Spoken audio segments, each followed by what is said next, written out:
Hey guys, today I'd like to talk a little bit about my philosophy when it comes to doing game reviews. Now, it's really important for me to generally keep my content as short as possible when it comes to reviewing a game. And whilst this may seem lazy, you've got to take into account that I've been playing the game for like 50, 100, 200 hours. So it's not about like putting in the time and effort because I actually enjoy editing. I find it much more relaxing than playing. However, for me, what has always bothered me is the interpretation of others when they're playing games. So I'll give you an example. I played Final Fantasy IX when I was growing up, and I thought, oh, it's a happy fairy story, and I enjoyed it. I just sort of played along and had a lot of fun. It was good. Then I watched a review where someone said, "What about the enemy at the end of Final Fantasy IX? Is there a reason that the enemy at the end of Final Fantasy IX is the sort of embodiment of death?"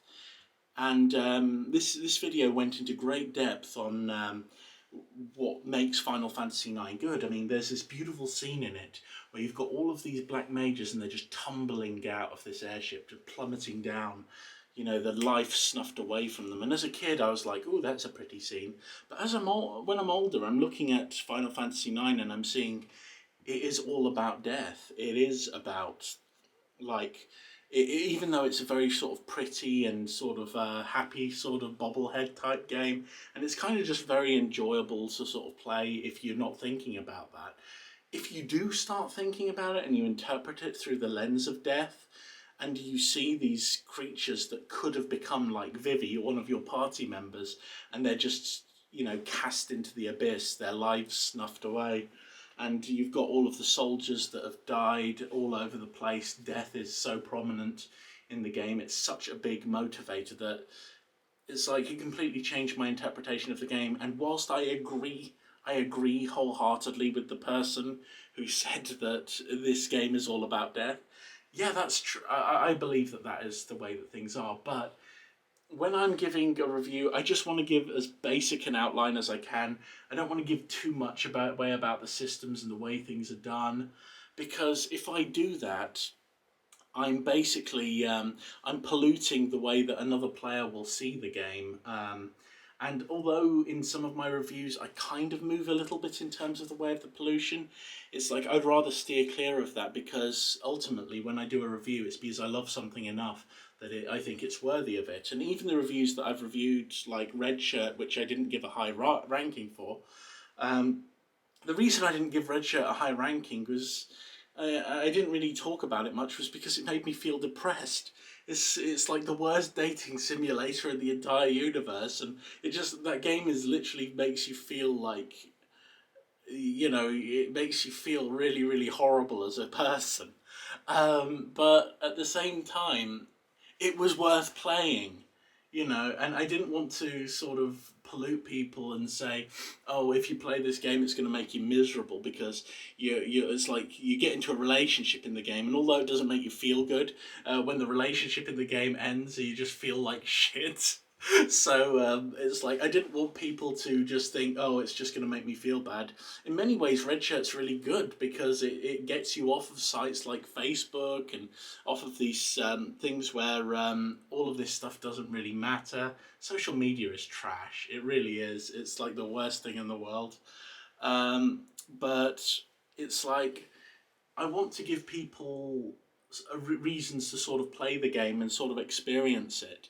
And it's actually very much harder to write when you've played a game for a long time. It's harder to write a review that is, well, a, non-biased, and b, write a review that's not a long review, because if I did a long term review of like Final Fantasy VIII, I would have a video that's like freaking 10, 15 hours long.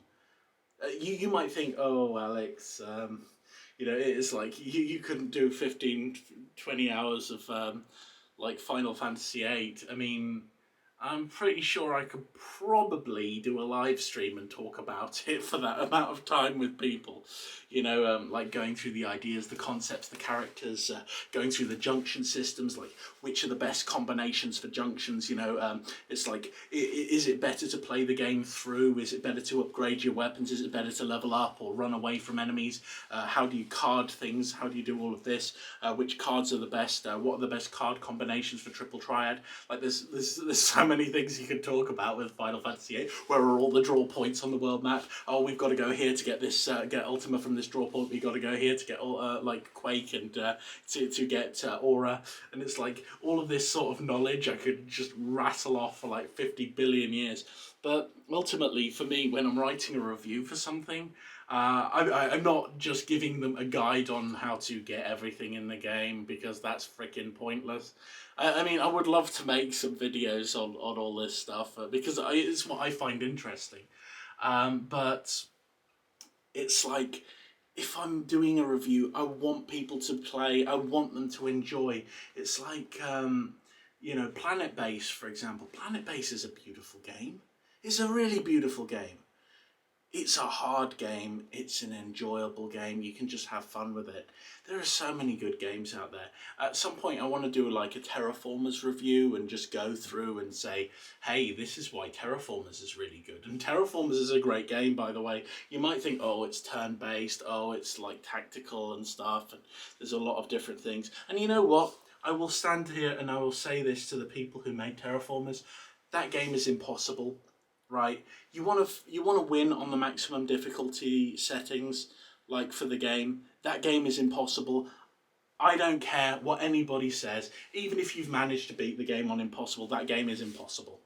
All right, but it is a good game. It's a nice challenge, and I do have some good wins, so I'm getting there.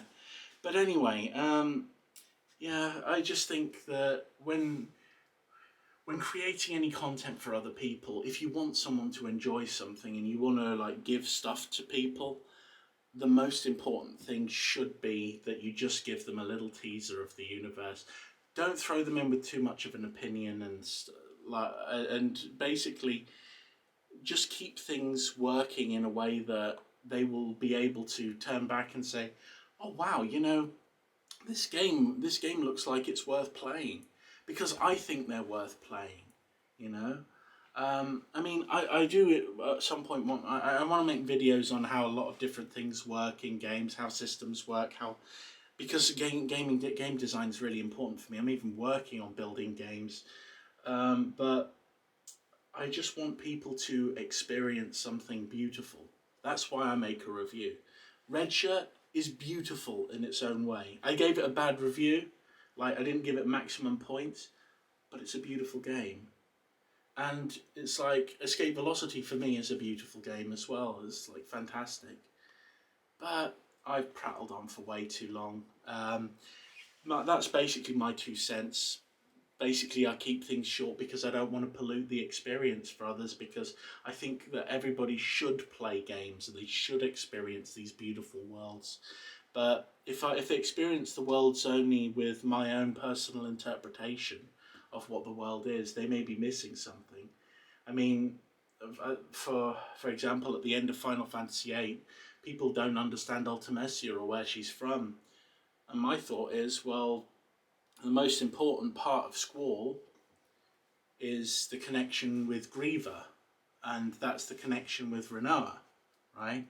And Ultimecia uses Griever, which you have named, it's a very, very important thing to Squall, as her junction, right?